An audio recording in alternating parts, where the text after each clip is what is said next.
भगवान के परम धाम को प्राप्त हुआ। पूर्ण आस्था और विश्वास होने के कारण भगवान श्री नारायण खंभे को फाड़ करके प्रकट होकर प्रहलाद जी की सुरक्षा किया। राजा बलि के यहाँ भगवान वामन बन करके भिक्षा मांगने के लिए गई और अंत में भगवान श्री राम जी का पावन चरित्र सुनकर भगवान गोविंद के पावन दिवसों की जन्मोत्सव की कथा को सुना और कथा को सुनकर के भगवान की सुंदर सी झांकी को देखा भी और भगवान का कैसे दिव्य जन्मोत्सव नंद बाबा के यहाँ गोकुल में मनाया जाएगा, कैसे भगवान पूतना का वध करेंगे, कैसे भगवान अनेकानेक लीलाएं करेंगे, इन बातों को सुनेंगे। श्री सुखदेव जी महाराज कहते हैं राजा परीक्षित से कि राजन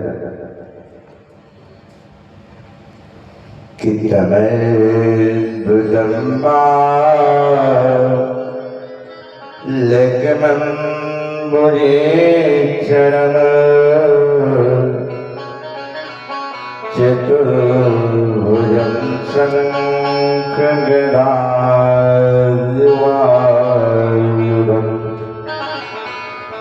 श्रीवैष्णवमम गलसो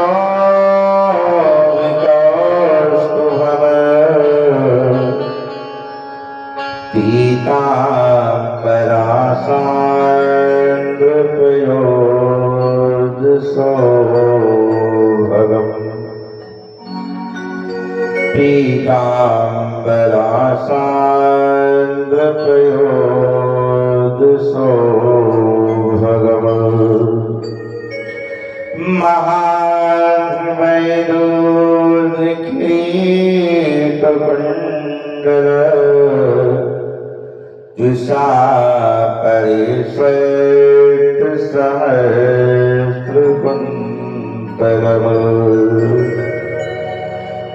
उद्यामकाञ्चन गिरिकङ्करादिभिः विरोचमानं वसुदेवैक्षत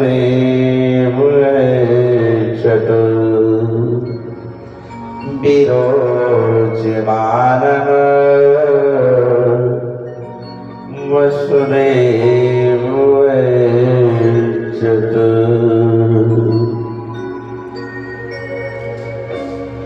भगवान सुखदेव जी कहते हैं राजा परीक्षित से कि राजन, जब इस धरती पर कंस का अत्याचार अपनी चरम पर पहुंच गया तो सारे देवता मिलकर के 16 श्लोकों में भगवान श्री नारायण से स्तुति करते हैं कि प्रभु अब इस संसार का उद्धार करने के लिए आप इस धरा पर प्रकट हो कि सर्वेश सर्व सुधार को, सर्वेश सर्व सुधार को अवतार लो, अवतार लो, सर्वेश सर्व सुधार को अवतार लो, अवतार लो, सर्वेश सर्व सुधार को अवतार लो, अवतार लो, सर्वेश सर्व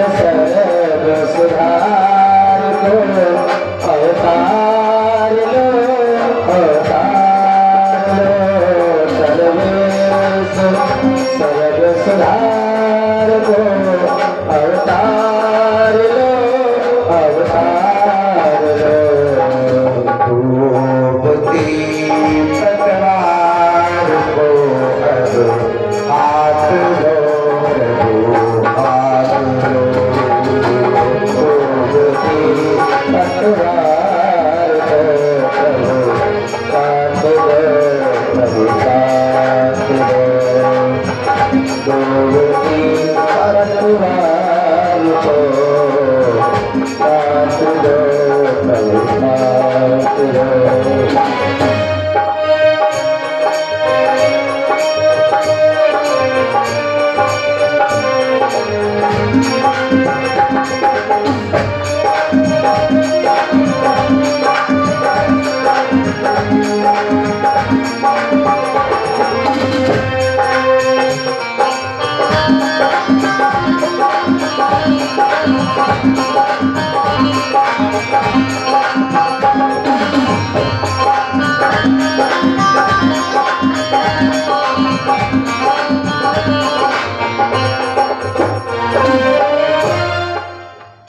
सारे देवता स्तुति करने लगे और जब समस्त देवताओं ने 16 श्लोकों में स्तुति किया तो भगवान नारायण इस धराधाम पर भादों के महीने की अष्टमी तिथि को माँ देवकी जी के उसी अंधेरी कोठरी में प्रकाश पुंज के रूप में प्रकट हो गए। अब जिस समय भगवान के प्रादुर्भाव का समय हुआ, भगवान नारायण की ऐसी कृपा हुई कि जो अनेकानेक पहरेदारों को पहरे पर लगा करके कंस ने रखा था, सारे के सारे सो गए। दरवाजे सब खुल गए। बेड़िया बांध रखे थे, बेड़िया अपने आप कट गई। और आज जब प्रकृति ने देखा कि मेरे गोविंद इस धरती पर आ रहे हैं, तो भगवान के स्वागत में सारे देवता, संत महात्मा और सारी प्रकृति भगवान का श्रृंगार करने के लिए भगवान की सेवा में आ गई। वायु देवता ने देखा कि मेरे प्रभु आ रहे हैं तो मैं तो कुछ कर नहीं सकता, तो वायु देवता मंद गति से शीतल वायु का प्रवाह करने लगे। शीतल मंद सुगंधित हवाएं चलने लगी। मैया प्रगति ने देखा कि मेरे ऊपर भगवान आ रहे हैं हम सबका उद्धार करने के लिए, तो जितने भी गुलमलताएं हैं सब खिल उठी। अनेकों प्रकार से पुष्पों के ऊपर भौरे गुंजायमान करने लगे। पपिया मोर इत्यादि सब आपस में नाचने लगे, गाने लगे। महाराज उस समय चंद्रमा ने देखा कि मेरी सरकार आ रहे हैं, तो अंधेरी रात अष्टमी की है, लेकिन ऐसा लग रहा है कि शरद पूर्णिमा की रात हो। चारों तरफ प्रकाश उत्पन्न हो गया। बादलों ने देखा कि मेरे प्रभु आए हैं, तो मैं कुछ नहीं कर सकता, तो भगवान का अभिषेक करने के लिए धीरे धीरे एकदम मंद गति से बरसात होने लगी। और ऐसे में जब भगवान प्रकाश पुंज के रूप में प्रकट हुए और देखते ही देखते वो प्रकाश पुंज नारायण स्वरूप को धारण कर दिया। बड़ा ही विलक्षण शरीर, तम अद्भुतम बालकम बुधिक्षरम, इतना अद्भुत शरीर है कि क्या बताऊं। चतुर्भुजम शंख गदाध आयुधम, 4 भुजाओं से युक्त मेरे गोविंद का शरीर। चारों भुजाओं में एकदम से शंख चक्र गदा पद्म इत्यादि धारण किए हुए हैं। गले में सुंदर सी कौस्तुभ मणि नाम की माला पड़ी है। वक्ष स्थल पर स्वास्तिक व श्री का चिन्ह बना हुआ है। पीतांबर धारण किए हुए जब भगवान प्रकट हुए और अवस्था ऐसे लग रही है कि जैसे 16 वर्षीय बालक हो।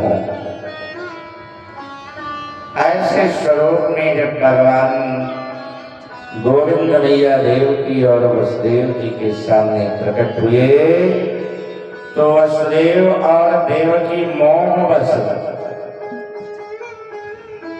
समझ नहीं पा रहे कि ये हो क्या रहा है। मैया देवकी जी और वसुदेव जी दोनों हाथ जोड़ करके भगवान के चरणों में स्तुति करने लगे। प्रभु आप कौन हो?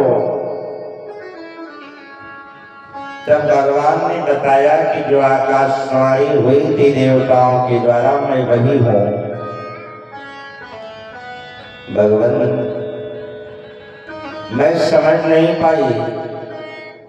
तो भगवान नारायण कहने लगे कि मैंने तुम्हें पूर्व जन्म में वचन दिया था कि तुम्हारा पुत्र बन करके आऊंगा। तो उस समय इनके 13 जन्मों की बात को याद कराते हैं भगवान कृष्ण और कहते हैं आप मुझे पहचानो। कहा तुमने मुझे पाने के लिए 3 जन्मों तक कठिन तपस्या किया है। पहला जन्म आपका स्वयंभू मनु और शतरूपा के रूप में हुआ था और इस स्वरूप में आकर के आपने मुझे पाने के लिए बहुत तपस्या किया कि विधि हरि हरे कपूर देखी अपार, विधि हरि हरे कपूर अपार, विधि हरि हरे कपूर देखी अपार। मनुष्य में बहुबारा, मनुष्य में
तो भगवान ने याद दिलाया मैया देवकी और वसुदेव जी को कि तुम लोगों ने 3 जन्मों में मुझे पुत्र के रूप में पाने के लिए बहुत कठिन तपस्या किया है। पहली बार आपका स्वरूप मनु और शतरूपा जी के रूप में, दूसरी बार कश्यप व अदिति के रूप में और तीसरी बार आपने मुझे पाने के लिए प्रश्नी व सुतपा के रूप में तपस्या किया है। और तीनों जन्मों में इतनी कठिन साधना किया है, इतनी कठिन साधना किया है कि आपकी तपस्या से प्रसन्न होकर जब मैं आपको वरदान देने के लिए गया तो तीनों जन्मों में आपने केवल यही मांग किया कि मैं आपका पुत्र बन जाऊं। जब जब गया तो यही मांग किया और बाकी कोई मांग ही आपकी नहीं थी। कि तानि शिरोमणि भगत मणि नाथ कहो सतभाव, चाहो तुम ही समान सुत, बोले प्रभु सर कवन दुराऊ।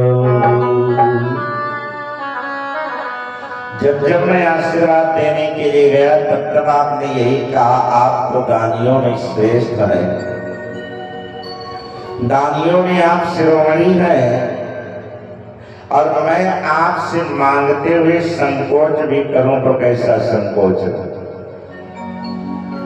मैंने यही मांग किया कि चाहो तुम ही समान सुत, मैं आपके जैसा संतान चाहता हूं। तब भगवान ने याद दिलाया कि मैंने तीनों जन्मों में यही कहा कि मेरे जैसा इस संसार में कोई दूसरा नहीं है, और मेरे जैसा है नहीं तो मैं कैसे आपको दूं। लेकिन तपस्या किया है तो आपकी तपस्या का फल तो मुझे देना ही पड़ेगा। तो मैं तीनों जन्मों में आपको वचनबद्ध हो चुका हूं कि मैं ही आपका पुत्र बन करके आऊंगा। कि आप शरीर से हो जब कहा जाए, आप शरीर से हो जो कहा जाए, आप शरीर से हो जो कहा जाए, मृत्यता वतनाए तो मैं आई, मृत्यता वतनाए तो मैं आई, आप शरीर से हो जो कहा जाए।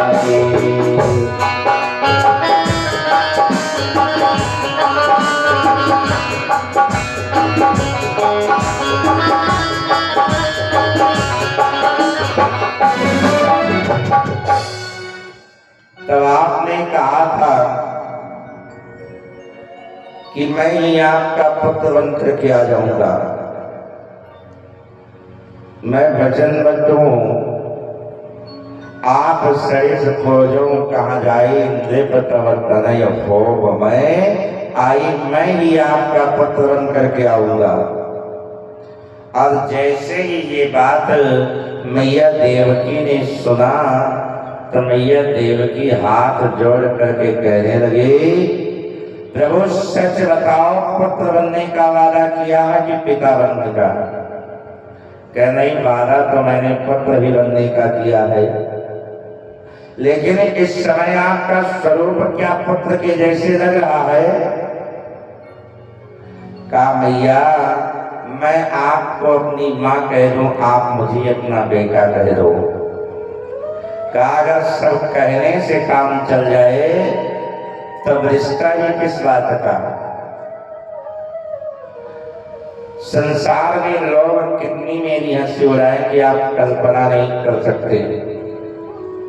प्रभु आप इस समय वैकुंठ में नहीं है, इस पृथ्वी पर है, और जो पृथ्वी की प्रक्रिया है उस प्रक्रिया के अनुसार आप अपने स्वरूप को छोटा बनाओ। तो मैया से कहा मैंने इसका स्वरूप इसलिए बनाया है कि आपके भाई कंस ने मेरे सगे 6 भाइयों को मारा है,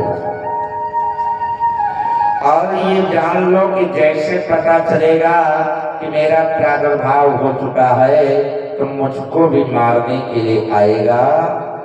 और मैंने इन आयुधों को इसीलिए धारण करके रखा है कि वो आए तो मुझको ना मार पाए, बल्कि मैं ही उसका संहार कर दूं। क्या भगवान मैं ये सब कुछ नहीं जानती, मैं केवल इतना जानती हूं इस संसार में आए हो तो संसार की रीति के अनुसार आपको मेरा पुत्र बनना होगा।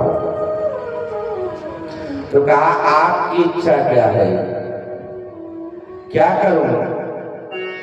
तब मैया ने कहा प्रभु जैसे संसार में बच्चे का जन्म होता है तो उसके शरीर पर किसी प्रकार का कोई भी वस्त्र, आभूषण, आयुध इत्यादि नहीं होते, लेकिन आप तो पीतांबर पहने हुए हो, शंख चक्र गदा पद्म धारण किए हुए हो, आपके गले में माला पड़ी है, 16 वर्ष के जैसे बच्चे की आपकी अवस्था है, ये एक भी नहीं मैच कर रहे हैं, तो क्या करूं? तो मैया ने हाथ जोड़ करके ठीक उसी प्रकार से प्रार्थना किया जैसे त्रेता में मैया कौशल्या जी ने प्रार्थना किया था राम जी से कि माता पुनि बोली सोमती बोली तजो बात यारो तजो बात यारो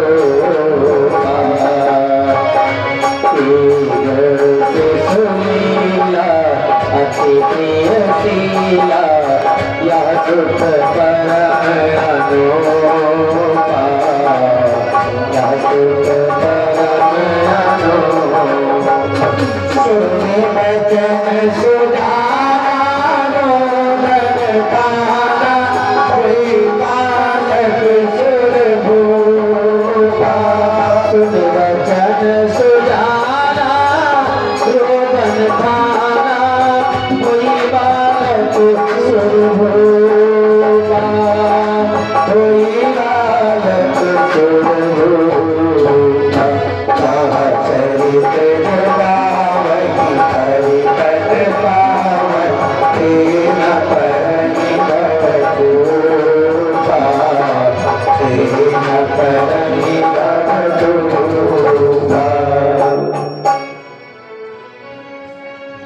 मैया ने प्रार्थना किया कि आप इस स्वरूप का त्याग करो कि जैसे सुलीला अति प्रिय शीला यह सुख परम अनूपा। और जब मैया ने ये प्रार्थना किया तो भगवान भी सुनि बचन सुजाना। रोदन खाना ये तो राम जी के लिए लिखा है, रोदन मतलब रुदन किए, या भगवान रोए नहीं। और रोए इसलिए नहीं कि अगर भगवान रो देते ना तो कंस दौड़ करके आ जाता, क्योंकि जिस समय भगवान श्री राम जी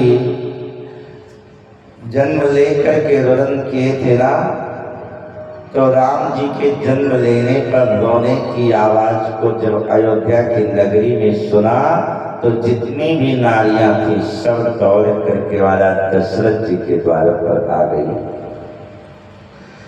किशन शीश रुदन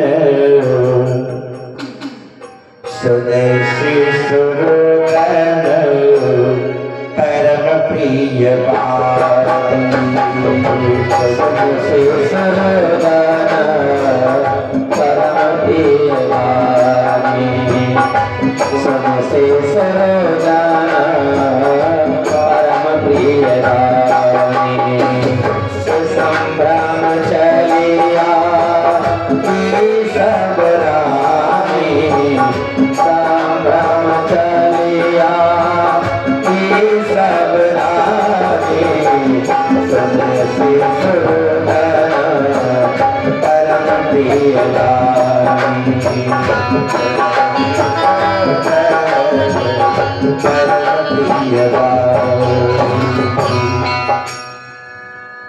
तो भगवान ने कहा मैं स्वरूप का तो त्याग करता हूं, लेकिन इसके लिए आपको एक वादा करना पड़ेगा।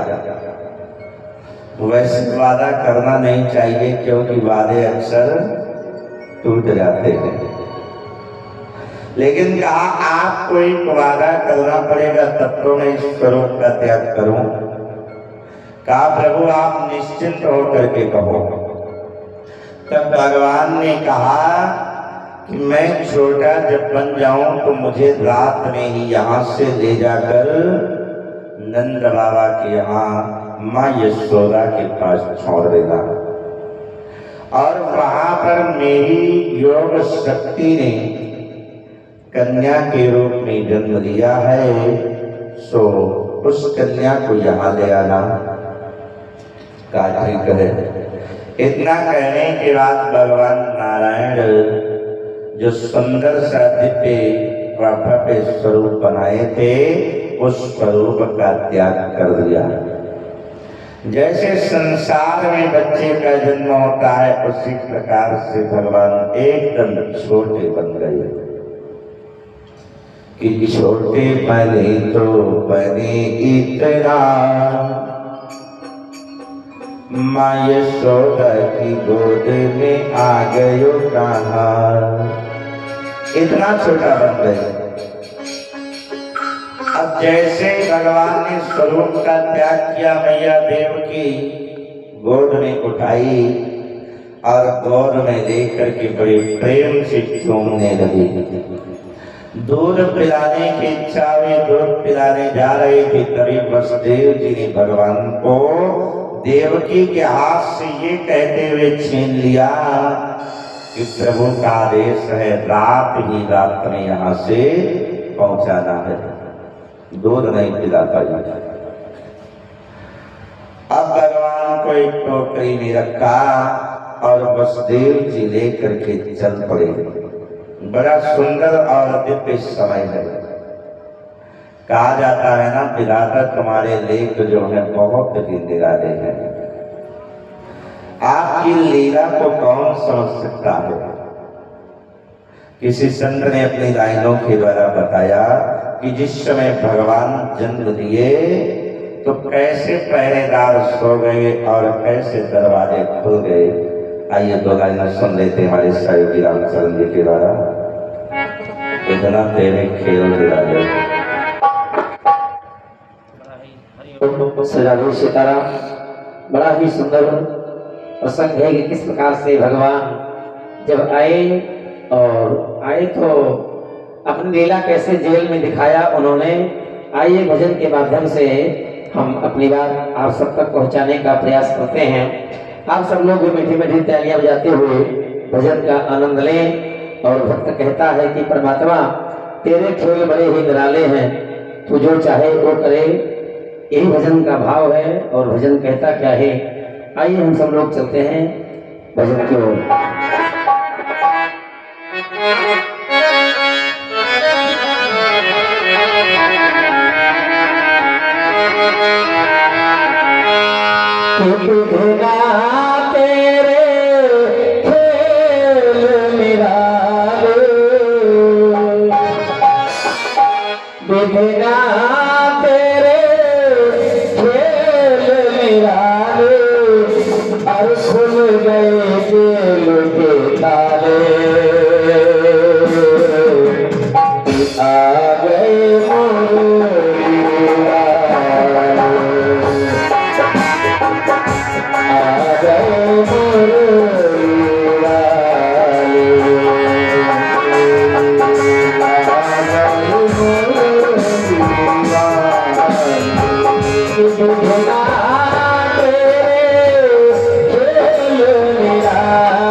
परिस्थिति है उस समय की।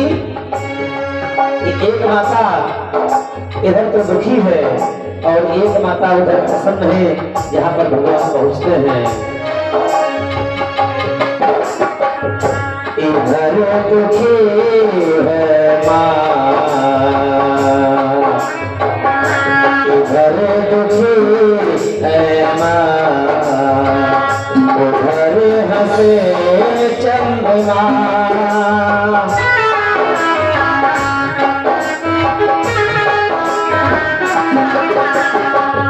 इधर दुखी है माँ,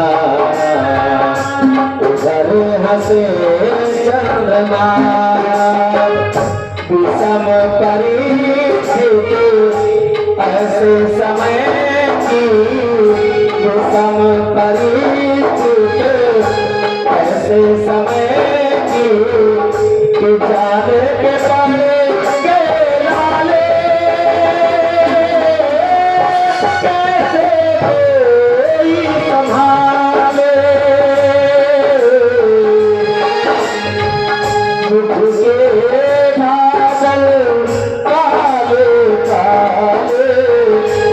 दुख के बादल काले काले छट गए मन के उजाले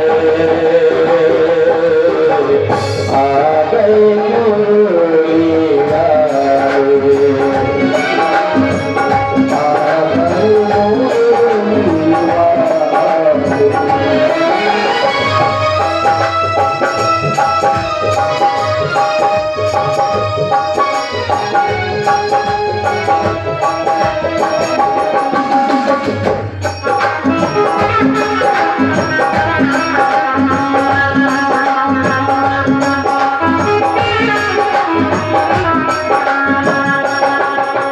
भगवान कन्हैया की लीला क्या है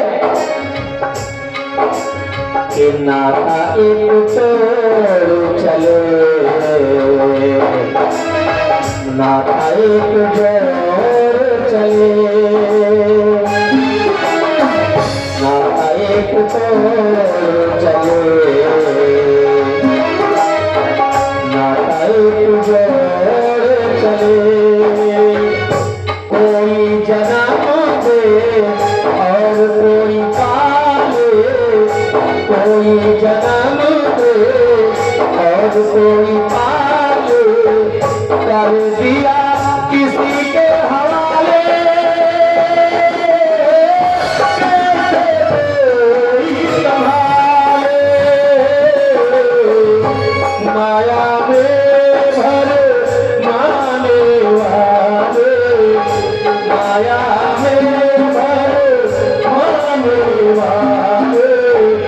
दुनिया के रखवाले आ गए मुरली वाले, आ गए मुरली वाले।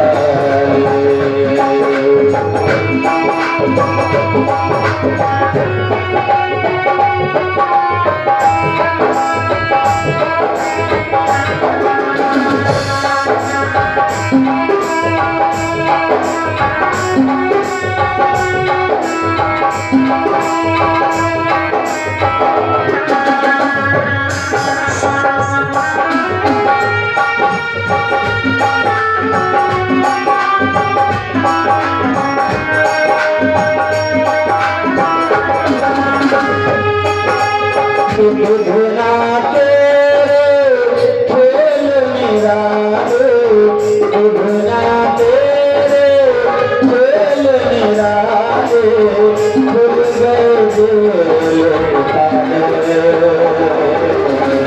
आ गए मुरली वाले।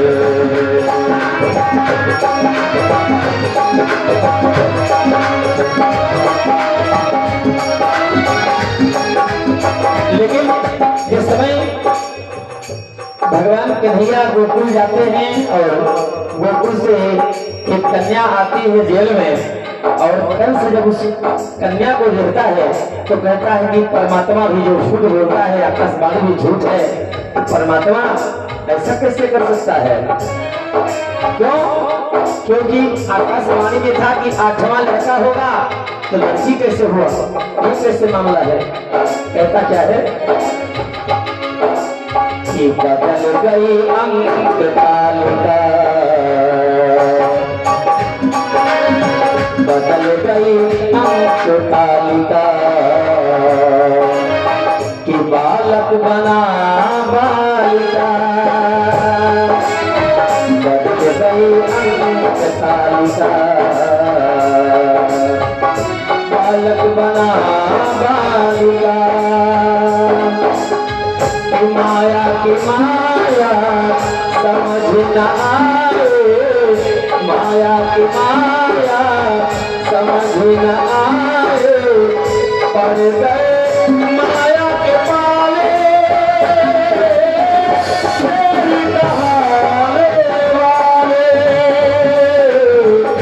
जन्म दिए तुझे मारने वाले, जन्म दिए हैं तुझे मारने वाले, बचना हो खुद को बता ले,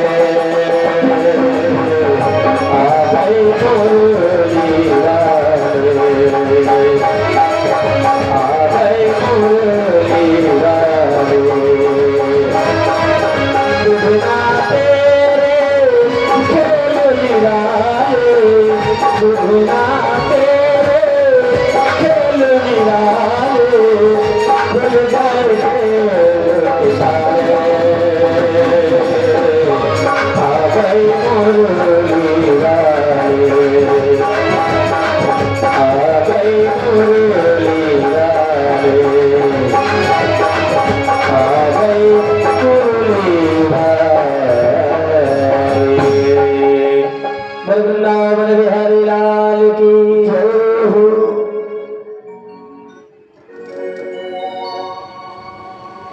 जितने भी बंधन थे सारे बंधन टूट गए।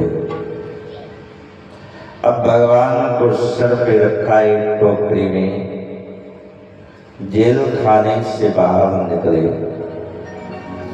तो धीरे धीरे बरसात हो रही है।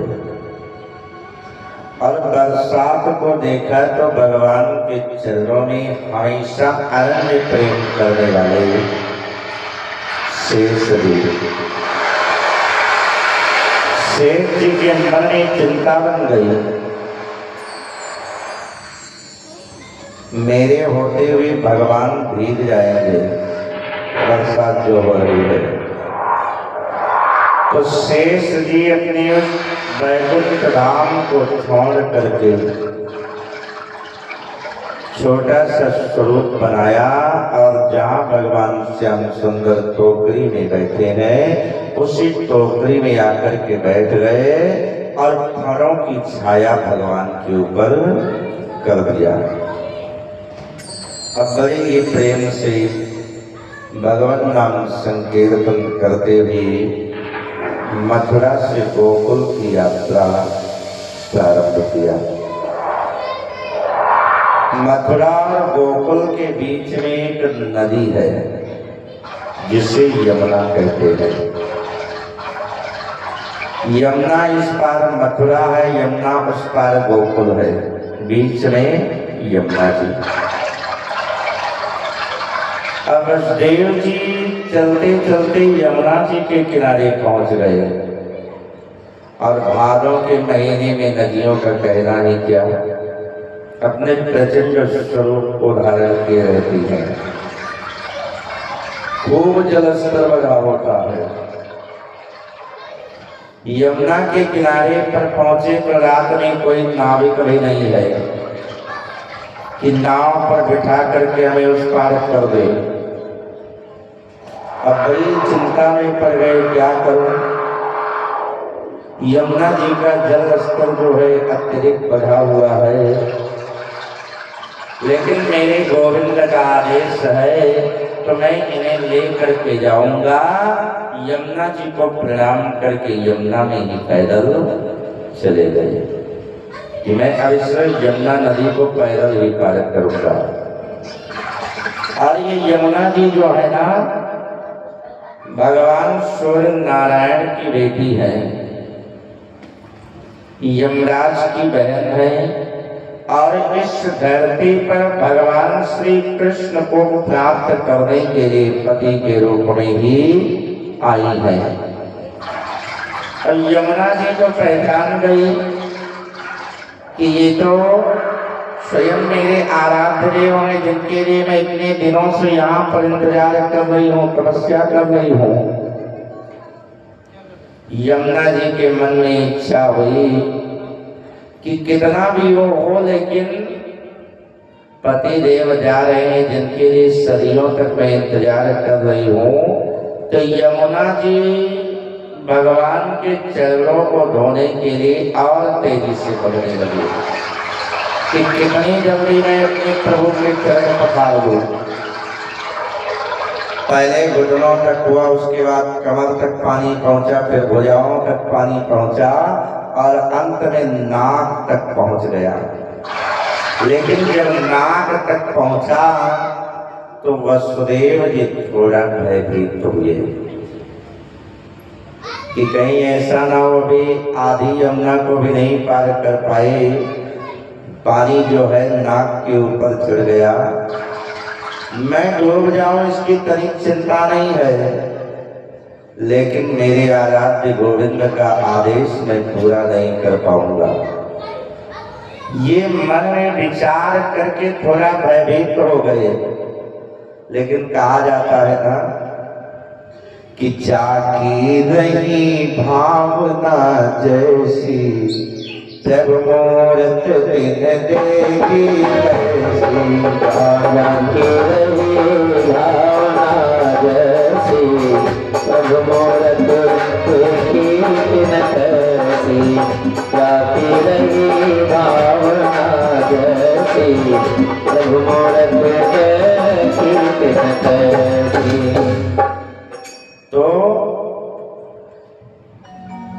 वसुदेव जी की भावना को भगवान समझ गए कि तो पागल हो गई है और ये रिश्ते को भी तार तार करना चाहती है। और यमुना जी का विचार क्या है कि हम प्रभु के चरणों को पखार करके उनके चरणों का अमृत देकर आशीर्वाद दे दूं। ठीक वही भाव यमुना जी के मन में है जो एक बार भगवान शिव जी के मन में आया था भगवान श्री राम जी के लिए। मन में इच्छा है कि जी भर के इनका दीदार कर लो कि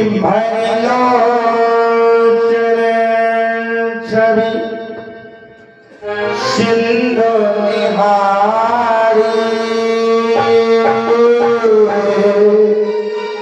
अब समय जानी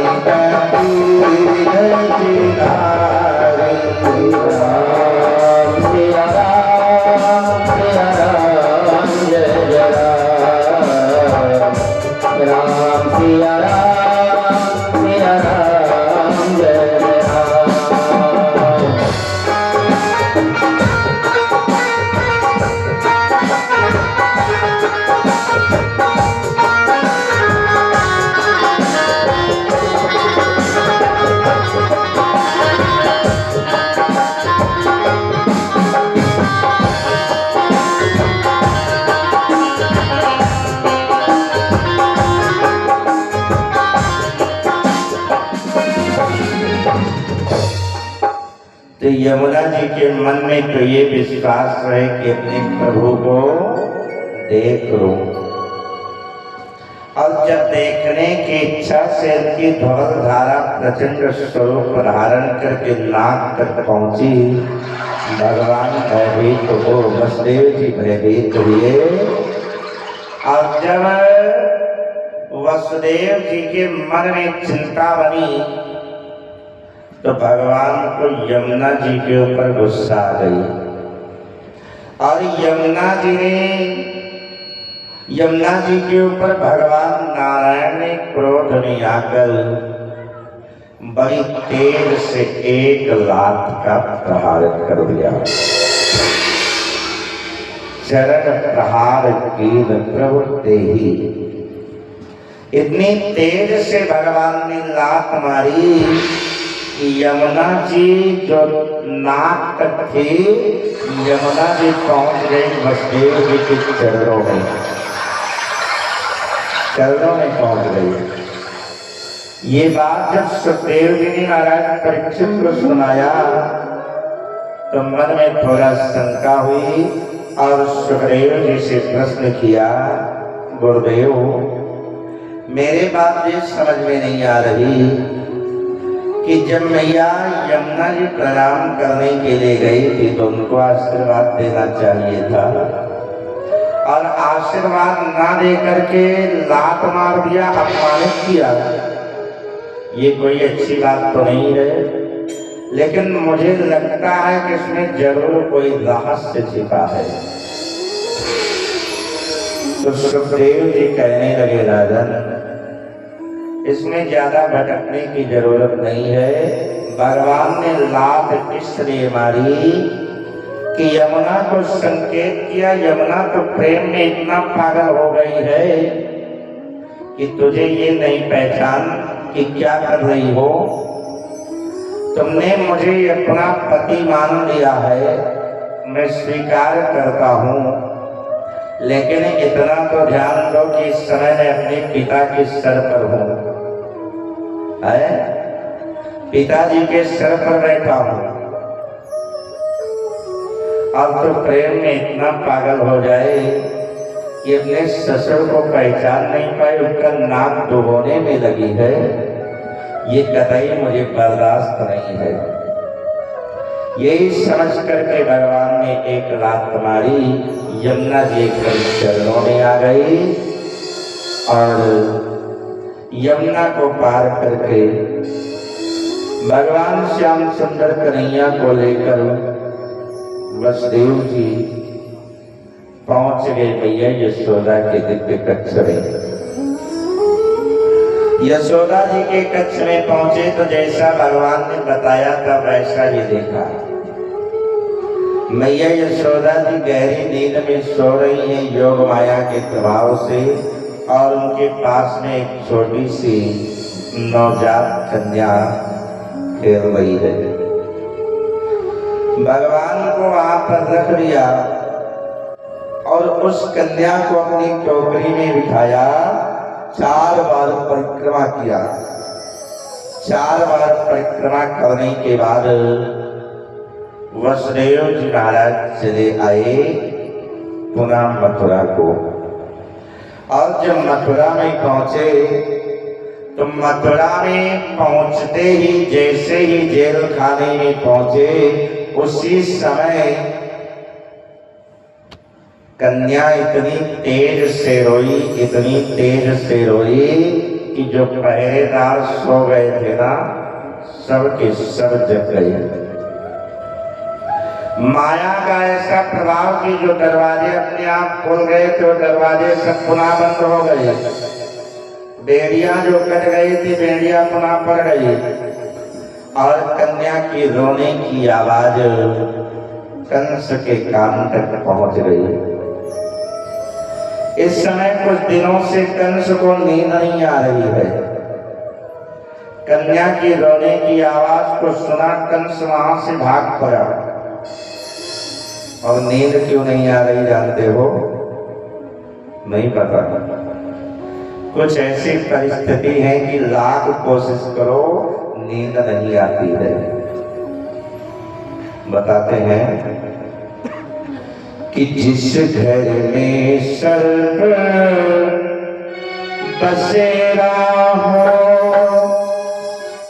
छप्पर से टपकता पानी हो।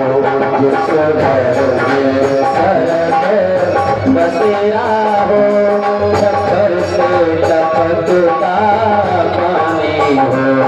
जिस घर में सर्प बसेरा हो, छप्पर से टपकता पानी हो।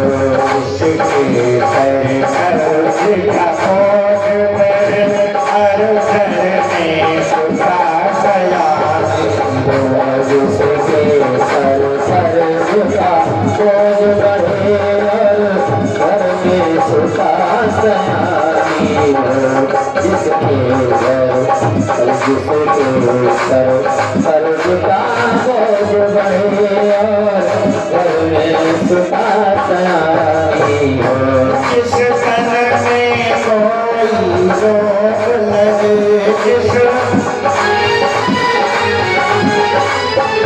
जिस तन में कोई रोग लगे, तब पास कोई रोग लगे, तब पास किसी की रसाती है।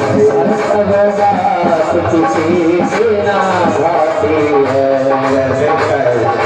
वो पर मेरे हर को नहीं आती है।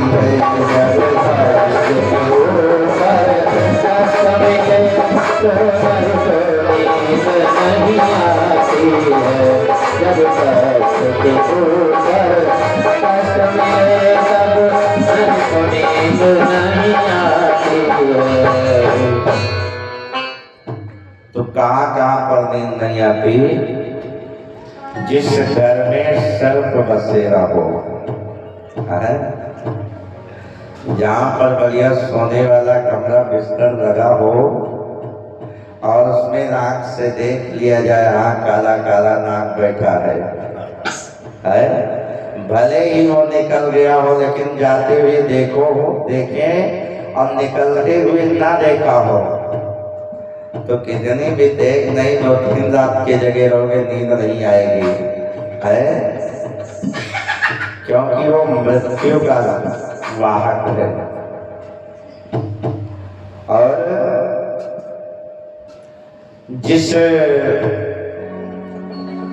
जैसे मान लीजिए घर अब बरसात होने लगे और बरसात में पानी की बूंद पड़ने लगे शरीर पर, तब भी नींद नहीं आती, छप्पर से टपकता पानी हो।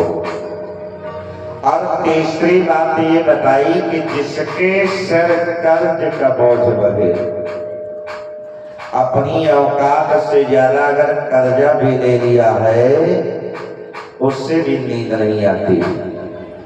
और जिस घर में सुता सयानी हो, जिस घर में बहन बेटी विवाह के योग्य हो गई हो, तो जब तक बहन बेटी का विवाह नहीं हो जाता है तब तक माँ बाप को नींद नहीं आती।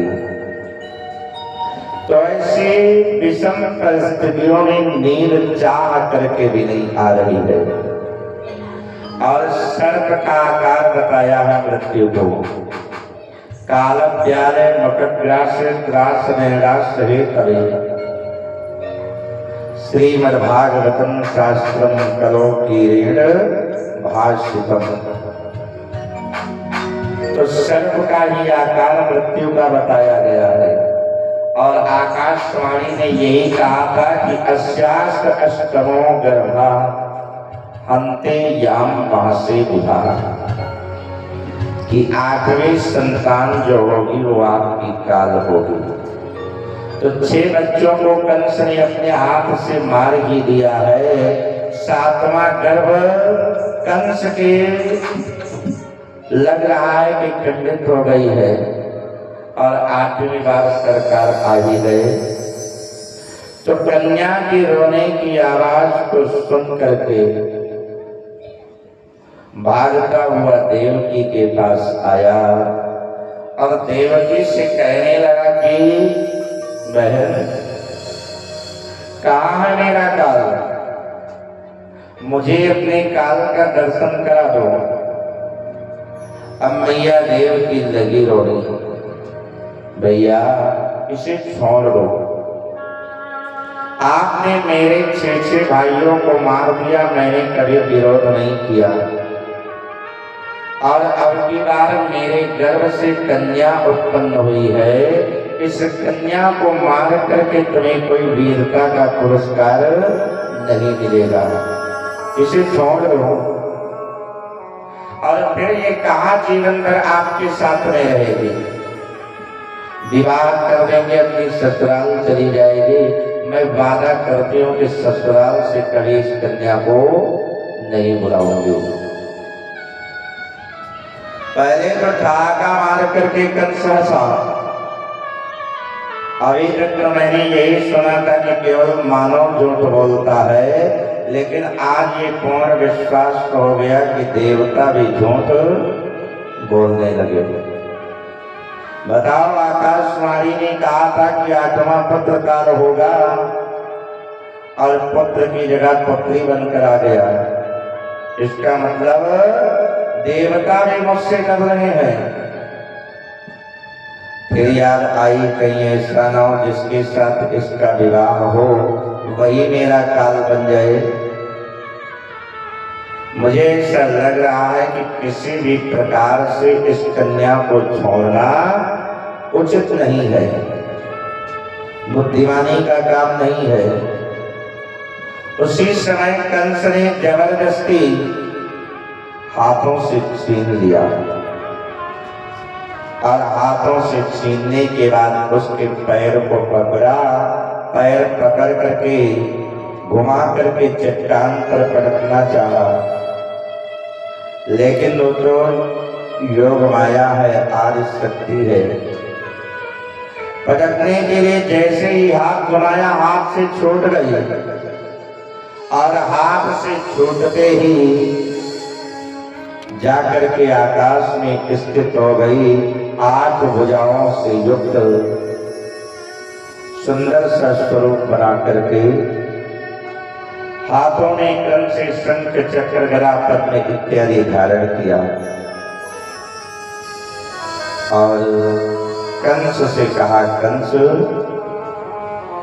कि किम मया हतया मंद जातः खलु तवान्तकृत यत्र पापोर्विशत्रमाः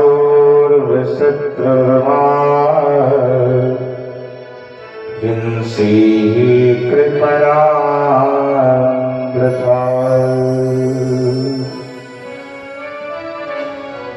आए कंस, तो मुझे मारना तो चाहता था लेकिन मुझे नहीं मार पाया।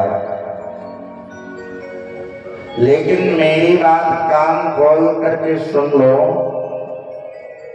कि जो देवताओं ने आकाशवाणी की थी वो आकाशवाणी कभी झूठी नहीं हो सकती। अभी भी तुम्हारे पास समय है, अभी भी भगवान की चरण शरण ग्रहण कर दो, नहीं तो तुम्हारा कल्याण हो नहीं सकता। और मैं तुम्हें सच बता रही हूं कि तुम्हें मारने वाला तुम्हारा काल इस धरती पर पैदा हो चुका है।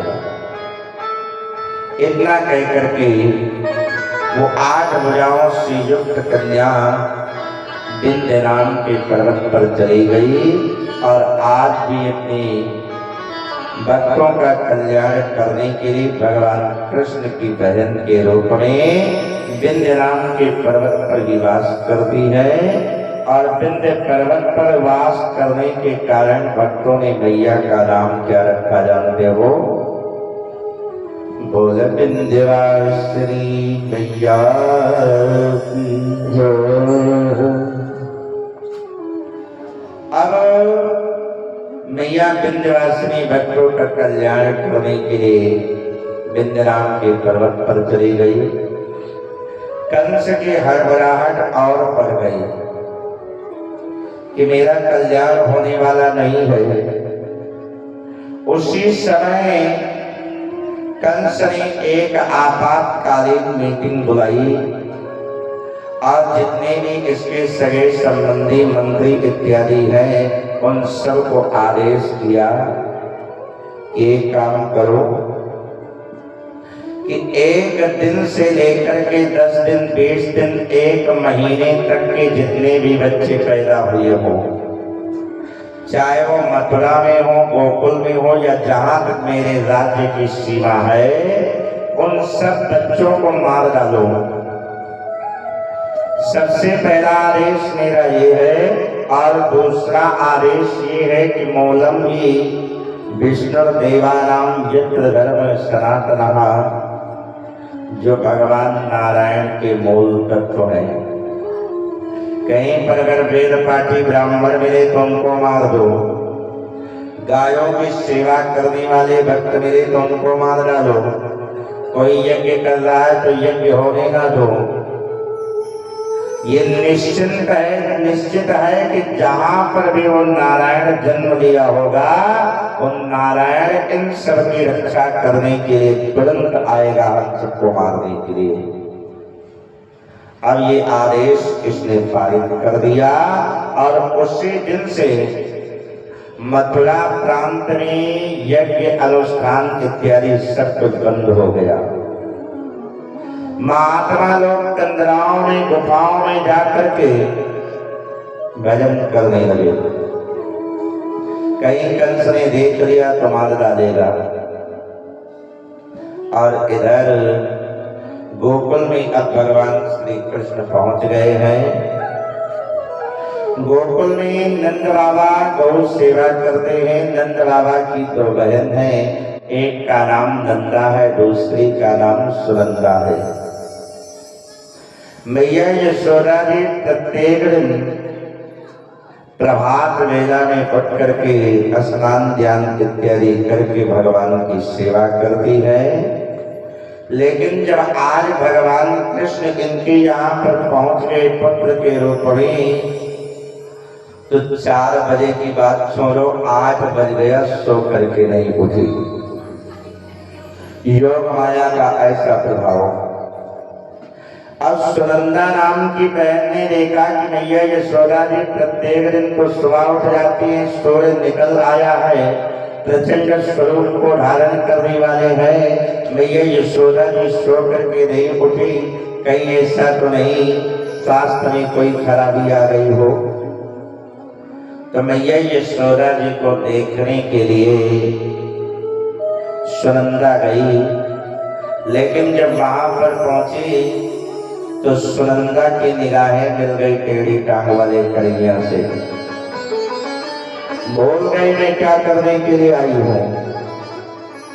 क्योंकि अगर भगवान नारायण से किसी की निगाहें मिल जाए तो उसकी मति पलट जाती है। किसने मुख होई जीव मोहि जगहि, किसने मुख होई जीव मोहि जगहि, सन्मुख होई जीव मोहि जगहि, जन्म कोटि अहो नासम करहि, सन्मुख होई जीव मोहि जगहि।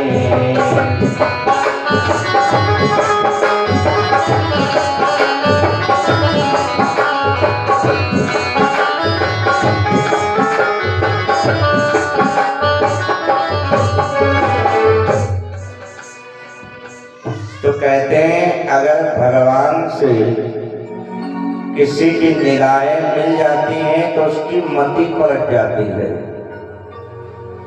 अब गई थी वो मैया यशोदा जी को जगाने के लिए, लेकिन यशोदा मैया को जगाना भूल गई। क्यों भूल गई? क्योंकि भगवान को देख लिया। वहीं से वो पागलों की तरह चिल्लाने लगी, बाबा बधाई हो, गोकुल वासियों बधाई हो। अब जिस समय ये बधाई हो कहने लगी, उस समय नंद बाबा गौ सेवा में लगे हुए थे। अब नंद बाबा ने सुना कि ये बधाई हो कह रही है, ये हमारी छोटी बहन पागल तो नहीं हो गई, किस चीज की बधाई दे रही है। नंद बाबा बाहर निकल करके आए, कहा बताओ भाई किस चीज की बधाई है।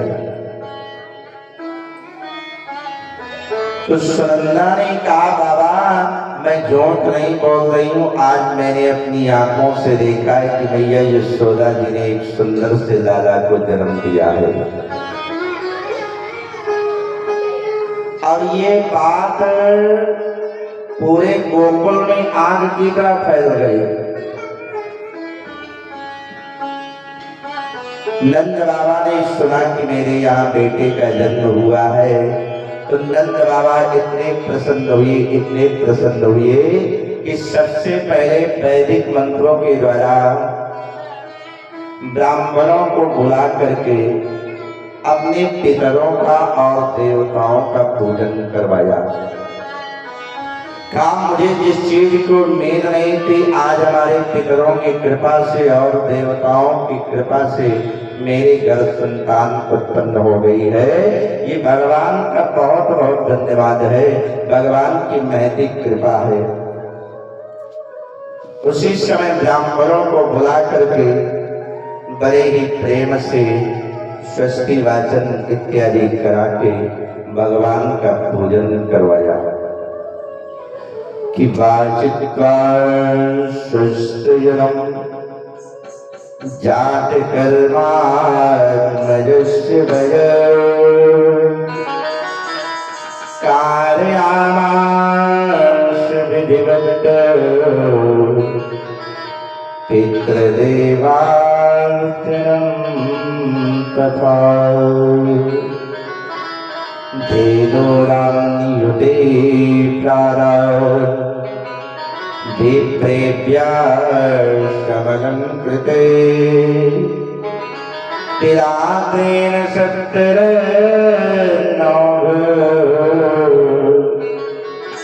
सात्विकं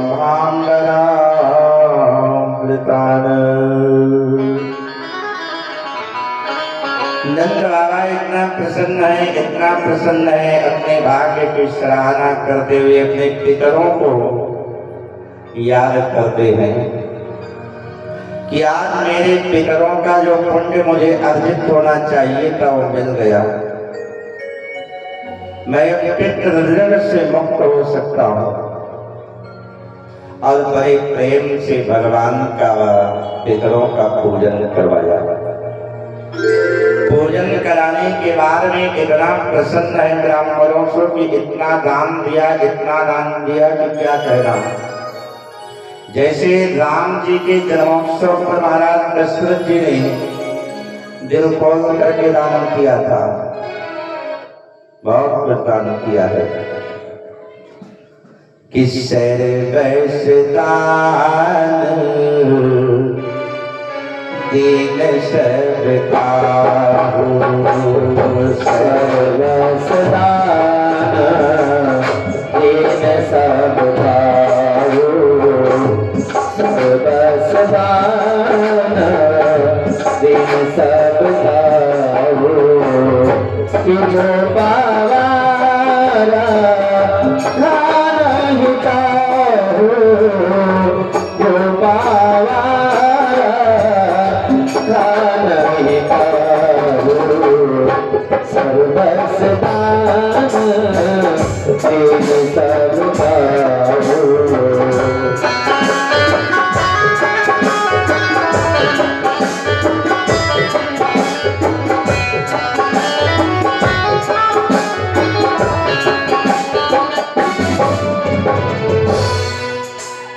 तो नंद बाबा भी इतना प्रसन्न है